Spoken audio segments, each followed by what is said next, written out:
আজান শেষ, ওখানেই নামাজ শুরু করে দেয়। আমি গিয়ে বললাম, ভাই আমি তো নামাজ পড়বো। বলছে, হুজুর এই মসজিদে কেউ আসে না, তাই আজান শেষ করেই আমি একা একা নামাজ শেষ করে মসজিদ থেকে বের হয়ে যাই। নাউজুবিল্লাহ জোরে বল।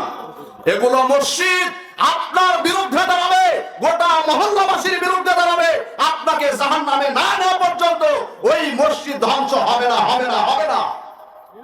সম্মানিত উপস্থিতি, মুসলমান যদি হতে চান, মুসলমান পরিচয় যদি দিতে চান, আইডি কার্ড, আপনার জন্ম সনদ, আপনার পাসপোর্টে আপনার পরিচয় মুসলমান থাকতে পারে, কিন্তু আপনি যদি মসজিদমুখী না হন, আপনি যদি মসজিদের নামাজে অবস্থান না নেন, আপনি যদি না মসজিদের জামাতে শামিল না হন, আপনার গায়ে যত বড় টুপি থাক, আপনার শরীরে যত বড় জুব্বা থাক, আপনি যেই বংশের সন্তান হন, আপনি যেই দলের কর্মী হন, আপনি মুসলমান নয়, আপনি মুসলমান নয়, আপনি কাফের। ওয়াল্লাহি আল্লাহর কসম, আপনি কাফের। জোরে বলেন ঠিক কিনা?